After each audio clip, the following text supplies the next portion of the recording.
Hello, I'm Bonnie Urbay. Welcome to the Contrary, a discussion of news and social trends from diverse perspectives. Up first, the First Lady. First Lady Michelle Obama has stepped up, speaking out on racial tensions from a personal perspective at a recent series of commencement speeches. Some commentators say the First Lady has apparently decided she and the president, toward the end of his second term, can be role models for young African Americans. I know the struggles many of you face, how you walk the long way home to avoid the gangs, how you fight to concentrate on your homework when there's too much noise at home. But several extremely conservative pundits reacted to her recent speeches by describing her, quote, bitterness, or tagging them as, quote, a litany of victimization. So, Congresswoman Norton, are the First Lady's speeches resonating and having a positive impact on race relations? Sure they are. And the White House knows it. That's why most of her commencement speeches this year are to black audiences or have African American themes. I'm just glad to see that all of our female speakers who are speaking on college campuses aren't getting protested this year and are getting the chance to make their voices heard. And I think what I was most impressed with was the poignancy and honesty and forthrightness of her comments, which were very resonant. I'm with Eleanor. There's absolutely a reason that they have Michelle Obama out there speaking on these issues. She's a powerful force for these issues in a way I think sometimes her husband can't be. Well, this is not exactly new for her. She's been doing it for a couple of months now, but it's certainly new to the end of his second term. And I wonder why she was kept silent, really, for most of his two terms as president. Well, she's been speaking more frankly than he has been for some time, as you said. But I mean, is it the tricky track of not wanting to be the president for African Americans, but being the president for all Americans? It is. In fact, I'm told that in the beginning of his term, every time the president made even the slightest allusion to his own race or to African Americans, his popularity went down several points. Why is that? And that's because this is a very polarized country. Got a lot of racists in it, by the way, still. Yeah, but still had enough people. A lot of them are getting old, and they're not going to be here forever.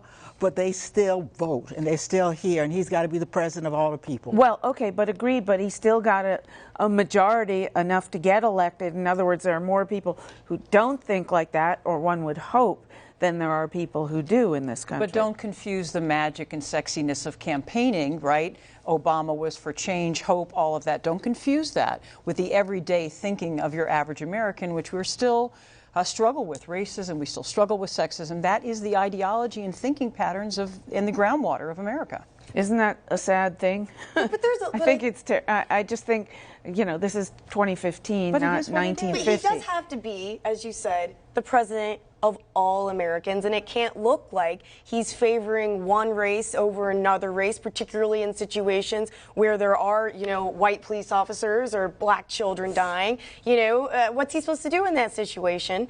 And the other thing I would say to Michelle Obama, I don't know that she was being silenced before. I think what we're seeing is she's more comfortable talking about these issues. I think when she came into the White House, she wasn't as much as used to being in the spotlight, or maybe wasn't as comfortable, I think. In the first term, and when he was running, David, help me here, his campaign manager, Axelrod absolutely said, you're going to quit your job, you're going to call yourself mom-in-chief, which was really offensive to a lot of women who looked to her as an incredibly brilliant, incredibly well-educated woman who had a fabulous career of her own going. But on racial issues, I don't know necessarily that she wanted at the beginning to be speaking out as heavily as she does now. And I think she's grown a lot with the presidency. And I think she's been inspired to talk about some of these things and help some of these young girls see how she got to where she is and the struggles that she had. And I think she's looking for another issue. I mean, she's been out in front on the obesity campaign, and I don't think it's worked, this idea of more government intervention and regulation. We've seen the hashtag campaign, the Thanks Michelle Obama. Well, she's also been out there on organic foods. She's looking for something else. Okay, but she's done organic food. She's done, her biggest push really was military family. Right. Yeah, she got 4 issues. She's not looking for another issue. But I would say what she's doing is very important. This woman is classically black. If you want somebody who black people, not just black women or young black people identify with, you give me a black girl, working class, South Side Chicago, earns her way into the Ivy League and becomes a lawyer. I want to hear how I know. What do you have to say to me, sister? This is the kind of way she comes forward. She speaks still as if she's in the street, not in street terms, but you feel like if you met her on the corner of what is Ghetto and 2nd Street, you could strike up a conversation with her. That is a rare and not with her husband. Well, far less so. If far I could less add so. to that, and your colleague, Terry Sewell, who commented on Michelle speaking, very much came from that same background, 1 year behind her in Princeton. But I just want to say I really agree with Francesca. I don't think that Michelle was silenced. I think the White House very appropriately and very smart, in a very tactical way, said who would be the best person to speak out on behalf of the presidency on this issue, and they chose impeccably in her. Especially now that Eric Holder is no longer in the administration, because he had often done this job for them in the past. You know, some people said, if you're familiar with the Key and Peele skits, that he was Obama's anger translator when it came to these issues, but now he's no longer in the administration.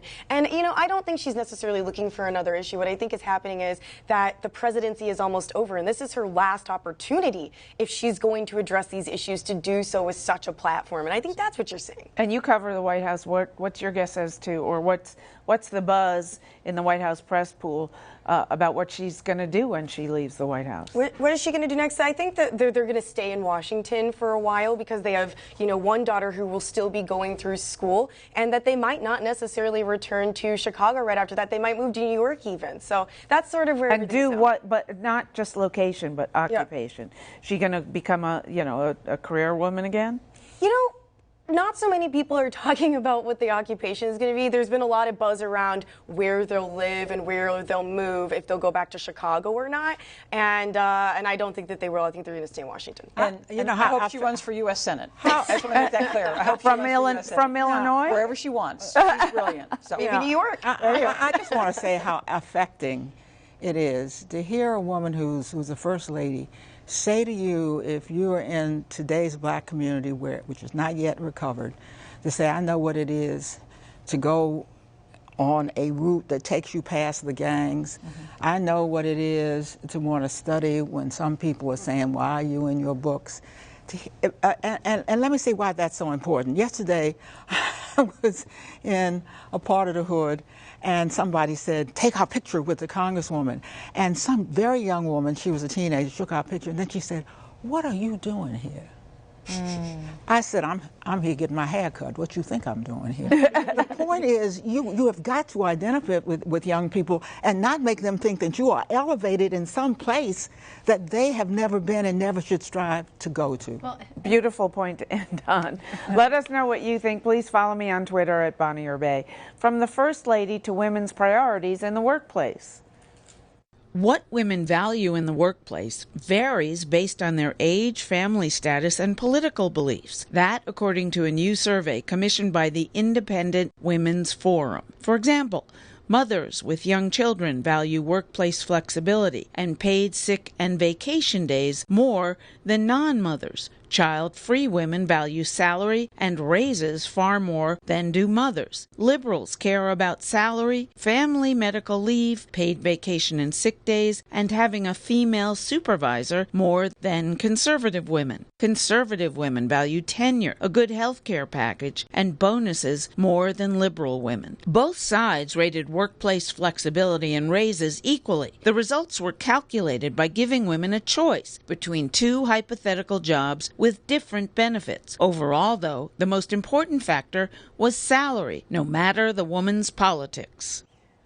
I'll save my takeaway from this report for a second, but what's yours? What's the point here? The big picture of this IWF study is, look, one-size-fits-all policies don't work. Women have different preferences. We're not just one big block. So when our congressmen and women are coming up with new legislative solutions, they need to be aware of that. And which legislative solutions in particular are you talking about? Paid parental leave? Yep, and equal pay legislation. What we should be trying to do is have policies that allow for people to maximize their choices and their preferences, and not just pursue one route that's going to only impact one segment of women.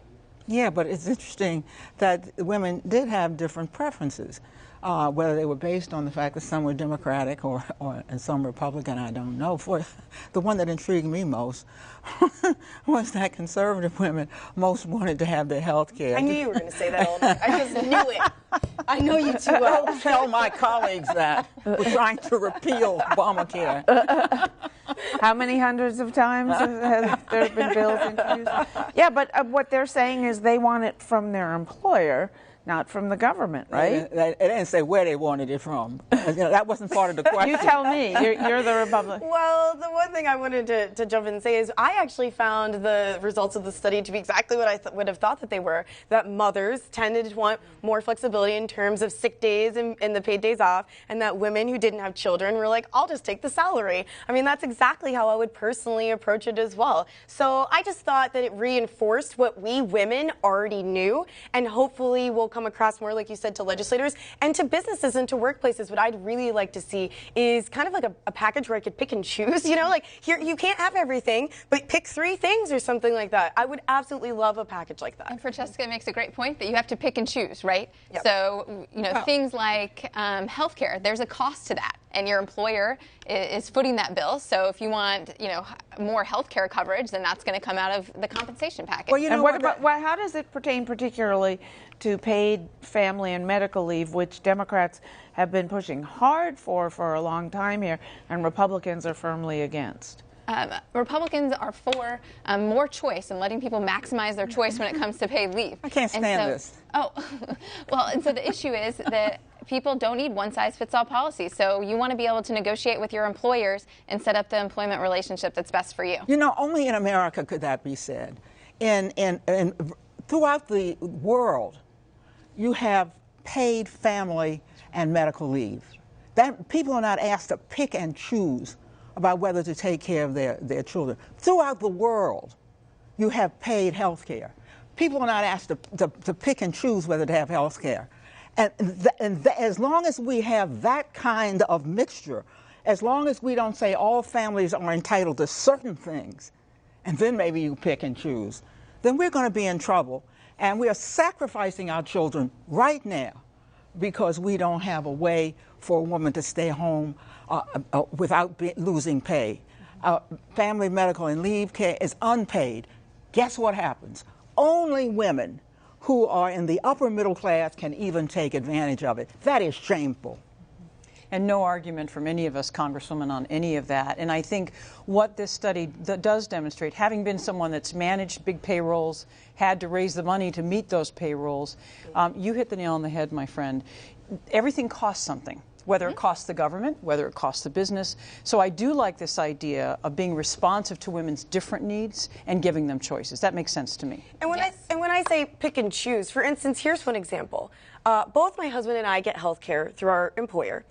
If I chose not to get health care through my employer because I'm getting it through because I'm getting it through my husband, for instance. No, just give me a second here. If I'm getting it through my husband, for instance, then my company saves money because I'm one less person who's on their policy. And so they should be giving you something. It would be nice That's right. to have the ability to say, I don't want the healthcare policy. $5,000 And I used to work, and what I was going to say is I used to work at a company that did give you that option for people who were married and getting it through their spouses. Right. And they said you can have more $5,000 more pay or more days off. I chose to not take the health care and to take the extra money. And that's what I mean by picking and choosing. I want women to have health care. I just want to be clear about that. Lucky for you that both of you had health care.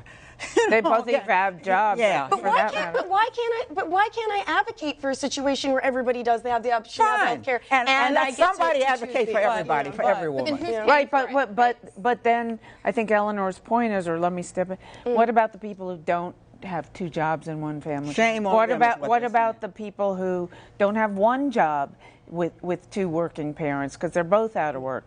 Who should pay then? But I feel like that's a completely different discussion than what we're talking about. It's a study about workplace flexibility. It's the paradigm and what women want out of a workplace. And I'm saying what I want out of a workplace is the ability, the flexibility to pick and choose from a menu of options, because if for those people, then they would pick healthcare instead of the money. That's their, you know. But I think we have to acknowledge the 800,000-pound white elephant in the room. However, we are the only nation in the world of developed nations that doesn't have guaranteed paid family leave, money available to families, and doesn't have government underwritten uniform health care for all, which costs businesses in the long run for the government not to underwrite that in the global marketplace. So that's I do have one. There is a possible third alternative here that's never followed.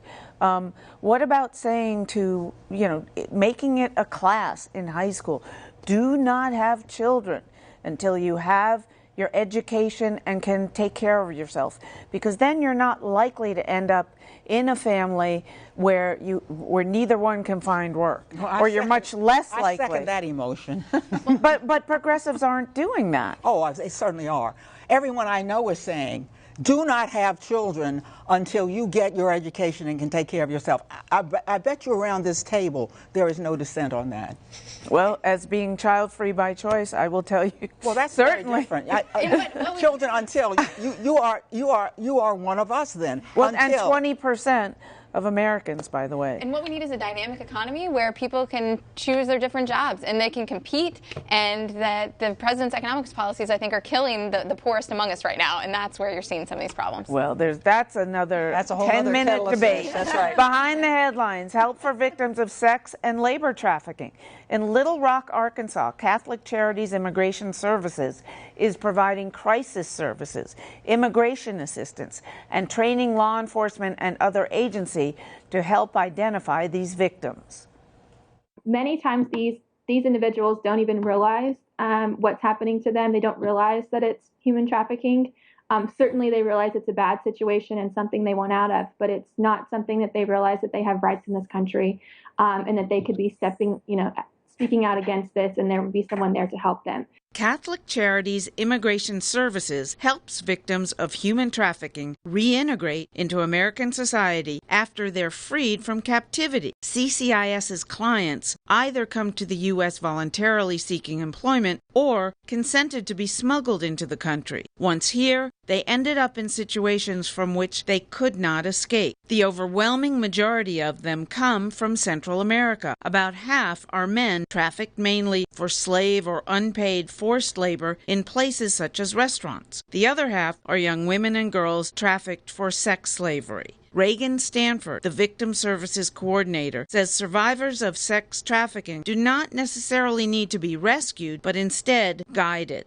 What you're doing is kind of at first teaching them their rights, showing them what their options are here in the United States, and then working with them to see kind of what they think the best path for them is. In the past 2 years, CCIS has worked with 18 trafficking clients, up dramatically from the 3 clients in the prior 4 years. Stanford says identifying victims is not easy and requires proactive investigations.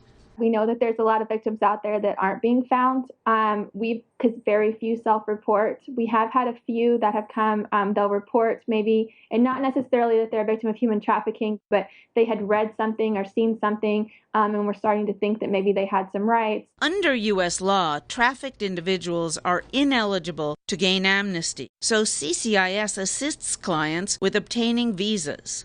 The T visa is the most beneficial for trafficking victims. It's a temporary visa, and it allows them to apply for legal permanent residence after 3 years. And it also allows them to immigrate derivatives, so their immediate family members in their home country, if they're eligible.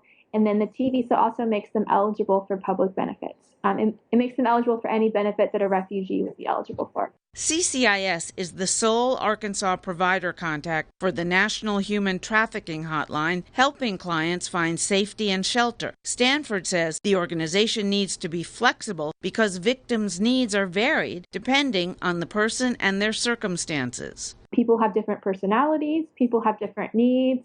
Some may have drug issues and need to be somewhere like that. Some may need to be in a secured facility. Some may flourish better kind of in a group home. And when we start focusing just on human trafficking, I think we miss the boat when we're trying to lump them all into kind of one category and act like they're one person with one needs.